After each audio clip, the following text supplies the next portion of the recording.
औज़ुबिल्लाहिमिनश्शैतानिर्रजीम बिस्मिल्लाहिर्रहमानिर्रहीम। अस्सलाम वालेकुम नाज़रीन मोहतरम। मसूद चौधरी आज एक अहम शख्सियत के साथ और एक बहुत प्यारे भाई के साथ हाज़िर हुआ हूँ आपके सामने। आज हमें कुछ सियासी गुफ्तगू करनी है। मेरे साथ मौजूद हैं मोहम्मद खलील साहब और इनका तारुफ ये है कि इनका ताल्लुक़ जो है वो ब्रैडफोर्ड इंग्लैंड से है और चंद दिन के लिए हमारे पास पाकिस्तान तशरीफ़ लाए हैं और आज हमने इन्हें अपने स्टूडियो में मदऊ किया है।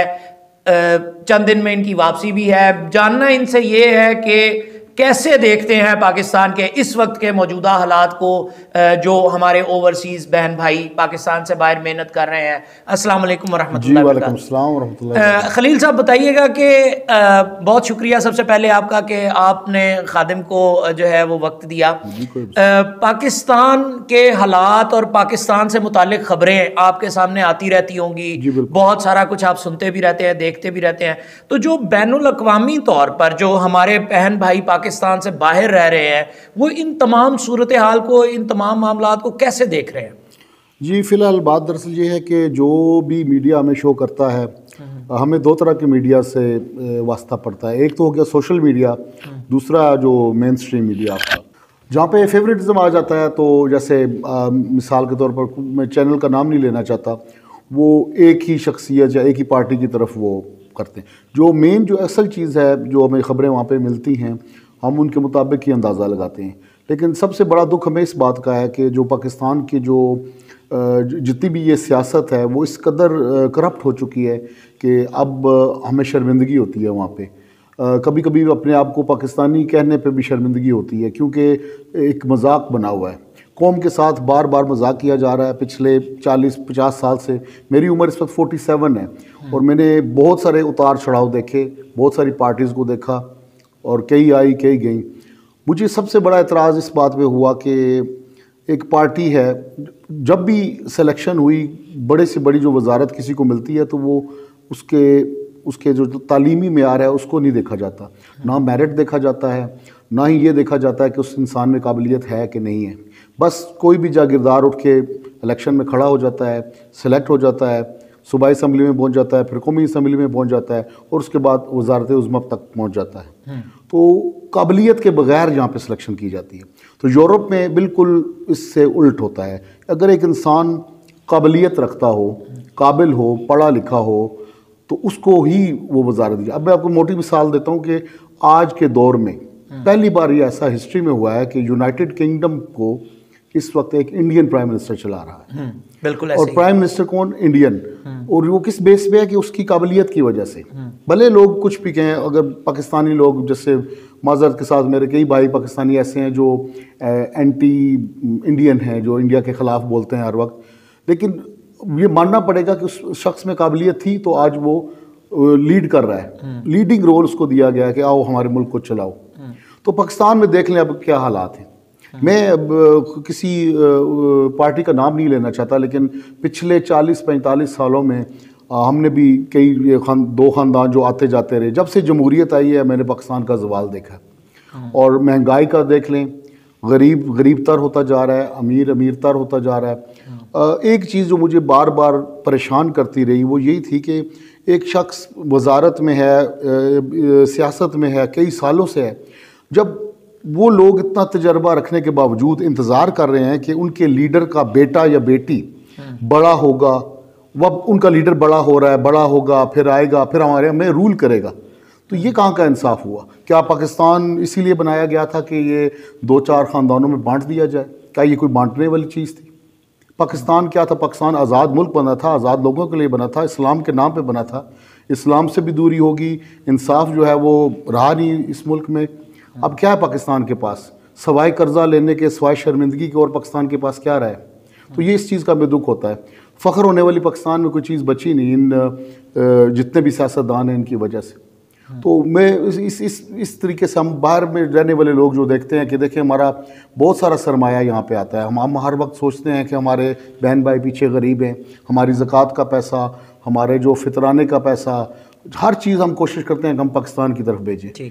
जब भी लीडर्स कहते हैं कि भाई आप बैंक के ज़रिए भेजें, हम हाजिर हैं। जब भी ये कहते हैं कर्ज उतारो, मुल्क संवारो, हम हाजिर हैं। जब भी ये कहते हैं कि जी आप हमें $1000 दें ताकि इकॉनमी, हम हाजिर हैं। हर लिहाज वो करने के बावजूद फिर भी जब आके हम विजिट करते हैं पाकिस्तान को, तो पाकिस्तान वहीं का वहीं खड़ा है जहाँ 50 साल पहले था। बिल्कुल। तो ये तो आपको मानना पड़ेगा कि पाकिस्तान उस तरह तरक्की नहीं कर रहा। 2 घंटे की दूरी पे, 2.5 घंटे की दूरी पे दुबई को देख लें आप जाके, आपकी आंखें खुली की खुली रह जाएंगी। वो किस मकाम तक पहुंच चुके हैं। ठीक है, उनके पास तेल है, दौलत अल्लाह ने दी, लेकिन उनके पास सबसे जो मेन चीज़ है वो है ईमान। ईमान से खाली हो गया पाकिस्तान। हर शख्स अपनी जेबें भरने के चक्कर में है, अपनी कुर्सी के चक्कर में है, अपनी वजारत चमकाने के चक्कर में है। कोई शख्स मुल्क के बारे में नहीं सोचता, कोई शख्स जो है वो आवाम के बारे में नहीं सोच रहा। तो इस वक्त हमें बहुत सख्त ज़रूरत है एक नई, जैसे हमने पहले पर्सनली मैंने जो है वो सपोर्ट किया इमरान खान को, इसलिए कि हम चाहते थे कि हम कुछ चेंज लाएं, कुछ चेंज देखें। और चेंज आने के बावजूद जो आगे जो हालात हुए हैं अभी आपके सामने ही है, जैसे आर्मी की मुदाखलत हो गई और बाकी जो सारी ये टीमें मिलकर आई हैं। अभी आप देख लें कि एक मोटी सी मिसाल मैं आपको देता हूँ कि बहुत सारा बोला गया कि इमरान खान ने ये कर दिया वो कर दिया। इमरान खान जिस दौर में आया साथ ही उसके कोरोना आ गया, पूरी दुनिया पे उसने इफेक्ट किया, पूरी दुनिया के लोग जो थे उससे मुतासर हुए। इमरान खान ने भी उसको भी जैसे इंटरनेशनल लेवल पे उसने टैकल करना था उसने किया, जैसे भी पैसे निज़ाम चल रहा था। पर ये जो टीम इकट्ठी होके आई, तो मेरा से ये एक सवाल में बार बार मेरे जहन में आता है जो मैं पूछना चाहता हूँ कि अगर आप में इतनी काबिलियत नहीं थी इस चीज़ को संभालने की, तो आपने ऐसा क्यों किया? क्यों उसको गिराया? और क्यों ये सब कुछ? सिर्फ इसलिए कि आप वजारत में आना चाहते थे, अपने केसेस ख़त्म करना चाहते थे और अपना माल बटोरने के लिए। अब देख लें वहीं पे अब महंगाई की शरह जितनी पूरी हिस्ट्री में, पिछले 50 साल की हिस्ट्री को देख लें, जितनी महंगाई इस 2022 में हुई है शायद ही कभी हुई हो।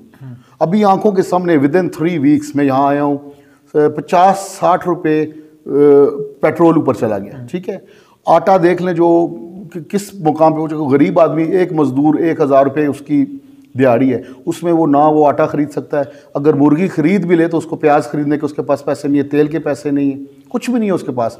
30,000 रुपये वो महीने के कमाता है। मुझे कोई हिसाब करके बताए कि 10-15 हज़ार उसका किराया हो जाएगा मकान का, बच्चों की फीसें देनी है, डॉक्टर के पैसे देने हैं, हांडी रोटी उसने करनी है, कपड़े उसने देने हैं, बीवी बच्चों के ख्वाहिशात पूरी करनी है, कोई साइकिल मोटरसाइकिल उसने रखना है, पेट्रोल डलवाना है। 500 रुपये में तो 2 लीटर पेट्रोल नहीं डलेगा। तो अब वो कैसे गुजारा करेगा? अब अल्लाह ही है जो इस मुल्क को चला रहा है और कोई गैबी ताकत है जो इस मुल्क को चला रही है। वरना सेंस अगर दिमाग के हिसाब से सोचा जाए तो बहुत मुश्किल है। हमें समझ नहीं आ रही कि ये कैसे गुजारा करें। जबकि हमारे यहाँ यूके में जो गवर्नमेंट की सपोर्ट साथ थी, अगर गवर्नमेंट सपोर्ट ना करे तो वहाँ के भी हालात काफ़ी बिगड़ जाएं, लेकिन गवर्नमेंट सपोर्ट करती है। और साथ यहाँ की गवर्नमेंट जो है वो उसको उनको सोचना चाहिए कि पहले आवाम का ये जो है ना रोटी कपड़ा मकान के नाम से ये आते हैं, लेकिन आके बाद में ये तोशा खाना घड़ी और ये इस तरह की चीज़ें मिला के आवाम को गुमराह कर दिया। भाई अल्लाह के बंदों को हमारे पास और असल मसाइल डिस्कस करने की हमारे पास नहीं रही ताकत। अब ये जितने भी लोग ये जो जलसे करते हैं, पुलिस आपने अपनी अवाम पे पुलिस खादम जो अवाम के खादम है, अवाम को नहीं पता कि हमारे मुलाजमीन हम पे गोलियां चला रहे हैं और हमें मार रहे हैं। ये इस्लामी जमात जैसे TLP है, इनके ऊपर गोलियां चलाई गई, कोई और जब आता है उनके ऊपर गोलियां चलती हैं, शेलिंग होती है, ये सब। तो ये सरमाया सारा अपनी अवाम को मारने के लिए कर रही है। तो ये सूरत हाल, यानी ये आप, मैं जिस तरह समझ रहा हूँ कि ये जितनी सारी खबरें हैं जो लोगों के ऊपर जुल्म होना, चाहे वो कोई भी सियासी जमात हो, इसको बाहर बैठे हुए लोग, जिस तरह आपने TLP की मिसाल दी, इमरान खान साहब की पार्टी जो है उसकी मिसाल दी, अभी आज खान साहब ने ऐलान कर दिया कि हम जेल भरेंगे और जेल भरो तहरीक जो है उसका ऐलान कर दिया अभी कुछ देर पहले। तो ये जो सारी चीज़ें चलती हैं, जितना शेख साहब जो है वो उनके ऊपर भी मामला चल रहे हैं, वो कि वो उस वक्त ताकत में थे जब TLP के ऊपर ऑपरेशन हुआ, वो एक सारी हिस्ट्री है। लेकिन ये सारी चीज़ें बैनुल अक़वामी तौर पर जब आप बाहर बैठे होते हैं इंग्लैंड में, तो ये आप इसको बड़े कीनली देख रहे होते हैं और ये इम्पैक्ट करती हैं। जी बिल्कुल। अब देखें, सबसे पहले देखा ये जाता है कि जो लीडर है, जो लीड कर रहा है, उसकी काबिलियत कितनी है। सबसे पहले उसकी काबिलियत देखी जाती है। दूसरा ये देखता है जब वो बातचीत करता है तो क्या वो पाकिस्तान को रिप्रेजेंट करने के काबिल है कि नहीं है। अब आप यहाँ से मिसाल ले लें, अब पर्सनली अगर आप इमरान खान को नहीं पसंद करते तो वो एक अलग बात है, ठीक है, बेशुमार लोग नहीं करेंगे, लेकिन एज ए काबिल इंसान पाकिस्तान को लीड करने वाला, जो हर लैंग्वेज को जानता हो, जो हर कल्चर को जानता हो, जो पूरी दुनिया घूम चुका हो, वो बेहतर है कि या एक ख़ानदानी रईस जो बस आके अपना ठेकेदारी करके चले जाते हैं। कितने अरसे से ये ठेकेदारी करें, पाकिस्तान को बिल्ड करते हैं, एक एक असासा इन्होंने गिरवी रखा दिया, एयरपोर्ट्स तक आपके जा चुके हैं, मोटरवेज, हर चीज़ आपकी गिरवी पड़ी हुई है। एक एटमी ताकत के नाम पे ये मुल्क चल रहा है, दुनिया का वाहिद एटमी ये मुल्क है जो कर्ज़ों पे चल रहा है इस वक्त। तो उस काबिल इंसान को देखा जाता है। हाँ, बाकी के जो जितने भी वज़राए आते हैं वो ज़्यादातर उनमें लोटे हैं। क्या आपको लगता है इमरान खान को मशवरा देने वाली टीम को बहुत ये भी मसला है कहीं? बिल्कुल, ये ऐसा है कि जो टीम में शामिल हुए लोग, अब उन सबको तो वो ठीक नहीं कर सकता था। हमारी आंखों के सामने एक शख्स जो है, उसका नाम अगर ना भी लिया जाए, उनको हमने नवाज शरीफ साहब के साथ भी देखा, उनको काफ लीग के साथ भी हमने देखा, उनको हमने जरदारी का मुशीर खास भी बनते देखा, फिर उनको दोबारा से वजीर कानून भी बनते देखा, आज कर वो तहरीक इंसाफ में भी है। बिल्कुल ठीक है। तो और इस तरह की कई मिसालें हैं, ऐसी बेशुमार मिसालें हैं। अब ये जो जितने भी हैं इनको चेंज तो नहीं किया, जिनकी मेंटालिटी नहीं बदली जा सकती, लेकिन जब लीडर ऊपर बैठ जाता है और वो हर चीज़ को देखता है, हिसाब रखता है, तो कुछ ना कुछ बेहतरी ज़रूर आती है। अब हमने जितनी भी बेहतरियाँ देखी, जैसे जो 3 साल का उसका दौरे हुकूमत था, उसमें हमने देखा कि वो आके उसने अक़वाम मुत्तहिदा में पहुंचा, पाकिस्तान की बहुत इज़्ज़त बढ़ाई, ग्रीन पासपोर्ट की बहुत इज़्ज़त बढ़ाई, एयरपोर्ट्स का निज़ाम बहुत अच्छा पहले से बेहतर हो गया, ये जो लंगर खाने कायम किए गए, क्योंकि हम लोग जब पहुंचते तो हम ढूंढ रहे होते हैं कि यार हमारे पास 4 पैसे हैं तो हमें अक़दार मिले जिसको हम खाना खिला सकें, कोई ऐसा बेआसरा इंसान मिले जो हम उसको शेल्टर दे सकें। तो उसने शेल्टर होम्स का वो किया। फिर उसने जो सबसे बड़ी चीज़ जो इलाज के लिए 10 लाख रुपए का वो जो मेडिकल कार्ड इंट्रोड्यूस कराया, वो बहुत अच्छी काविश थी। और उससे मैं कहता हूँ कि पाकिस्तान के लोगों को डायरेक्ट इंसाफ मिल रहा है, डायरेक्ट उनको हिस्सा मिल रहा है उनके टैक्स के पैसे का। तो 12-12 हज़ार रुपये उसने दिए हमारी। लेकिन कहीं एडवाइजर्स की वजह से को लगता है आपको कि मशवरे गलत दिए गए? यानी जिस तरह मैं इसका यानी शाहिद हूँ कि हमने खुद ज़ाती तौर पर यह मशवरा दिया कि आप असम्बलियों से इस्तीफे दे के बाहर ना आए, आप अगर तोड़नी है तो बर वक्त असम्बली को डिसॉल्व कर दें ताकि डायरेक्ट इलेक्शन में चले जाएं, या उसके बाद फिर बहुत सारी बातें, मतलब पंजाब असम्बली, खैबर पख्तूनख्वा असम्बली, उससे अगर पीछे चले जाएं, जो ऑपरेशन TLP के ऊपर हो रहा था, उस वक्त भी मना किया कि ये आने वाले वक्त में सियासी तौर पर दोनों, जब आपको किसी भी वक्त में सियासी तौर पर कहीं ज़रूरत पड़ेगी तो उस वक्त आपके लिए ये मुश्किल का सबब बनेगा। तो ये सारी चीज़ें, ये जो एडवाइज़र्स हैं, और क्या ये एक लीडर के ऊपर इतने हावी हो जाते हैं कि वो फिर बिल्कुल ही मऊफ हो जाता है? देखिए वही बात आती है कि प्रेशर है। एक चीज़ जब बनती है, ये सब मिल के एक चीज़, मिसाल के तौर पर एक ब्रिज बनाता है तो एक पूरी टीम होती है, इंजीनियर एक होता है लेकिन एक पूरी टीम होती है। उस टीम के अंदर अगर पिलर्स बनाने वाला शख्स करप्शन कर दे तो ऊपर जितना मर्जी बड़ा आप स्ट्रक्चर खड़ा कर दे, पिलर्स वीक होंगे तो वो ब्रिज ने गिर जाना है। ठीक इसी तरीके से इमरान खान जो अपनी जो पॉलिसी लेके आया, उन पॉलिसीज़ को जब वो पेश करता है तो ये जो नीचे बैठे हुए इवन उसकी पार्टी के बंदे, वो क्या करेंगे, उसको जब मशवरे देंगे कि उन्होंने अपना मुफाद देखना होता है। जब उनको अपना मुफाद नहीं मिलता तो वो उल्टे सीधे मशवरे देंगे और उसको। अब इमरान खान एक अवामी लीडर कह लें उसको, वो एक खिलाड़ी था, वो कोई सियासतदान तो नहीं था, सही। लेकिन जब जो वो चीज़ मुल्क में तब्दीलियां लाना चाहता था वो उसने अपनी पूरी कोशिश की, वो ला की, और अभी तक आखिरी दम तक वो कर भी रहा है। तो अब ये जो पुराने जो सालों से सियासत में मौजूद हैं, जिनके चेहरे अभी तक नहीं बदल रहे, वो लोग जब उसकी टीम में शामिल हुए तो यकीनन आपके सामने देख लें, जहाँ तक हो सका उन्होंने बंदों को बदला भी। जहांगीर तरीन की मिसाल ले लें, और जैसे ही वो आया शोर करना शुरू कर दिया बाकी की पार्टीज़ ने कि जी ये चीनी चोर है, ये है, वो है, वो चलो जी चीनी चोर को हटा दिया गया। उसी चीनी चोर को जब हार डालेंगे तो हम कैसा फील करेंगे? उसी चीनी चोर को किस पार्टी ने हार डाले, किसने एक्सेप्ट किया? भाई इधर से शक्ल बदल के इधर रख दी, इधर से बदल के इधर रख दी, और आप ये कैसे कह सकते हैं कि जी कोई करप्शन नहीं है, कुछ नहीं है? आपके सामने रिकॉर्डेड में है कि ये जो मरियम नवाज साहबा, सामने कितने इनके झूठ पकड़े गए। अब इनका क्या है, इमरान खान ने मुल्क के लिए क्या क्या किया, कितने हॉस्पिटल्स बनाए, ठीक है, अब यूनिवर्सिटीज़ बनाई, पाकिस्तान का नाम रोशन किया, और इस्लाम का तस्बीह हाथ में लेके वो कहाँ का तक नहीं घूमा, और उसने कितने गरीब लोगों के बारे में कितना सोचा, ठीक है। उसके लेवल तक पहुँचने के लिए क्या इनकी कोई खिदमात हैं? अब मुझे बता दें कि जरदारी साहब के बेटे की कोई खिदमात हैं जिनको आप लीडर बना रहे हैं? एक पौधा बड़ा कर रहे हैं, आप उसको पानी दे रहे हैं, जैसे ही थोड़ा सा उसका कद बढ़ा, चले जी अब ये हमारा लीडर है जी, अब इसको पूछना शुरू कर दें। सेम इसी तरह मरियम नवाज का क्या किरदार है, क्या हिस्ट्री है, उसने मुल्क को क्या दिया, सवाए कि ये कि वो एक एक्स प्राइम मिनिस्टर की बेटी है। तो ये इंसाफ नहीं होता। इंसाफ का मतलब है कि सामने से आए, यहाँ पे आम आदमी उठ के आए, पढ़े लिखे लोग आए, जो जिस तरह ये जितने भी आपके जैसे इकरारुल हसन और इस तरह के जो सीनियर हमारे वो हैं, अच्छी सोच रखने वाले, अच्छे काम करने वाले, इन लोगों को आगे लाया जाए, इनको दे बागडोर मुल्क की संभालने के लिए। यहाँ पर सवाल ये किया जाता है अक्सर औकात कि अगर इमरान खान साहब जो हैं वो मंजर से हट जाते हैं, देन पीटीआई के पास क्या लीडर, पीटीआई का बिखर जाएगी टोटल। इसमें पीटीआई का इसमें कोई शक नहीं, इसमें कोई शक फिर नहीं। अगर उस दिन जिस दिन गोली चली वजीराबाद में, वजीराबाद के 2 सानहे हैं। एक सानहा जो टीएलपी के ऊपर गोली चली वजीराबाद में जब वजीर आज़म इमरान खान साहब थे, और फिर तारीख ने वो वक्त हमें दिखाया जब इमरान खान साहब के ऊपर गोली चली, जब वो वही कैंपेन उसी तरह एजिटेशन में थे।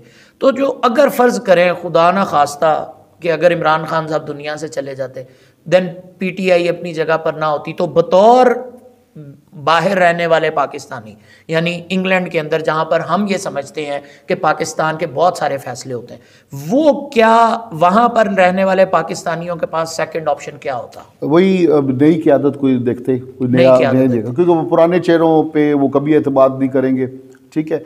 लेकिन अनफॉर्चुनेटली ये बहुत बड़ी बदकिस्मती है पाकिस्तान के साथ कि ये जो ख़ानदान मुसल्लत हो गए हैं, इन्होंने ना कोई किसी नई जमात को आगे आने देना है, साथ इसके आर्मी भी इन्वॉल्व हो चुकी है।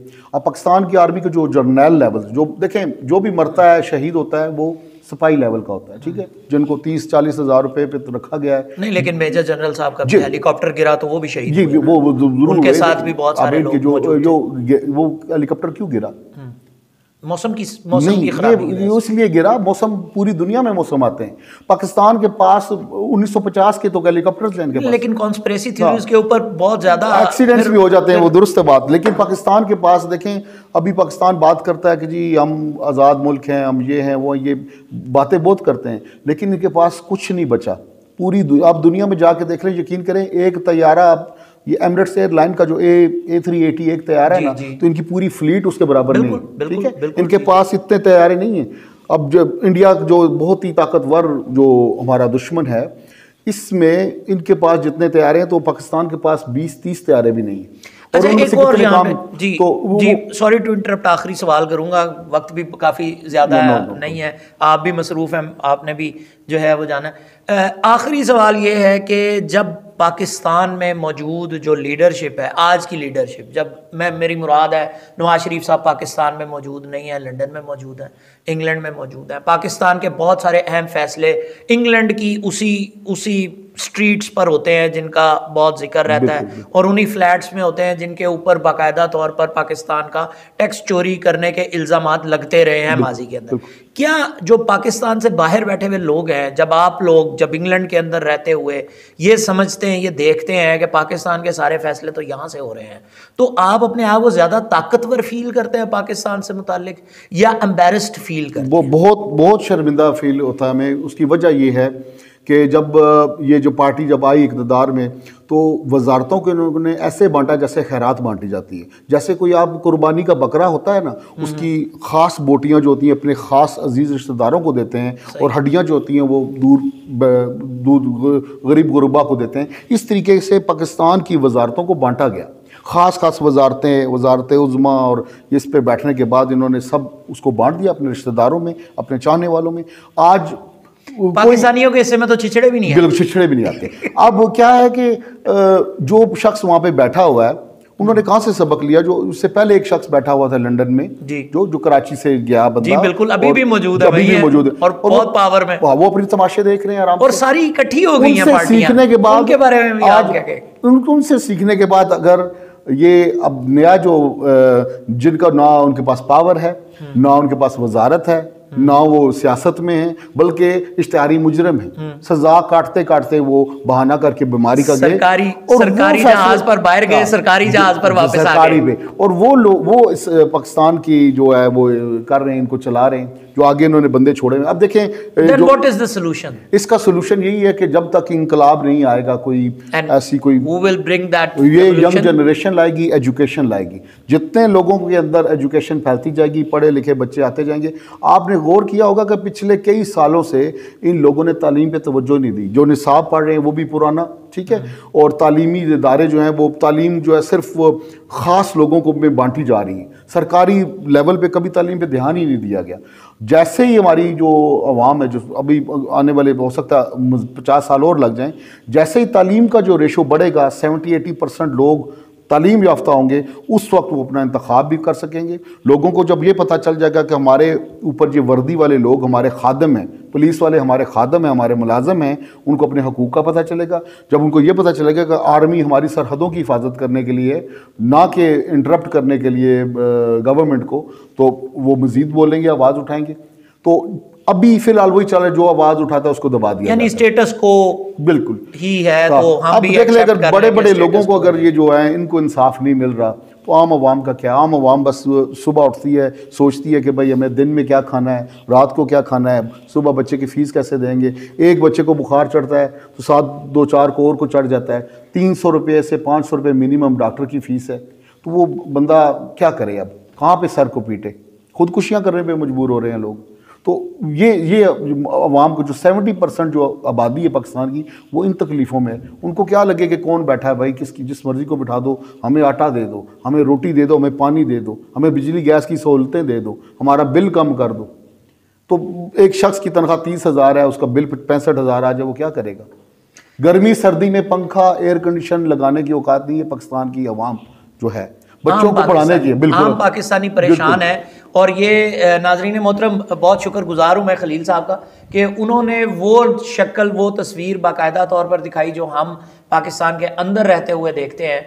और अगर एजुकेशन की बात की जाए तो आपको ये भी बता दूं कि हम स्कूल नहीं बनाते, स्कूल रेज नहीं करते, बच्चों को स्कूल में भेजने पर तवज्जो नहीं देते, बल्कि हम जो स्कूल में पढ़ने वाले बच्चों की तादाद, यानी जो लिटरेट लोग हैं उनकी जो तादाद है, उसका जो डेफिनेशन है, तारीफ़ है, उसको बदल देते हैं ताकि परसेंटेज बढ़ाई जा सके और दुनिया को दिखाया जा सके कि हम बहुत ज़्यादा पढ़े लिखे लोग हैं। एक अचानक से with a stroke of a pen Pakistan के अंदर 27-28% जो नाखानदगी की शरह थी उसको बढ़ा के 65% तक ले जाया गया, एक ही रात के अंदर एक नोटिफिकेशन के ज़रिए। ये पाकिस्तान के साथ बहुत बड़े बड़े अलमिए हैं। और सबसे जो खुशाइन बात है वो ये है कि पाकिस्तान से बाहर रहने वाले लोग पाकिस्तान के बारे में ना सिर्फ फ़िक्रमंद हैं, बल्कि बहुत कीनली और बहुत गौर से पाकिस्तान के हालात और वाक़यात को देखते भी हैं और उनके ऊपर अपनी राय भी रखते हैं।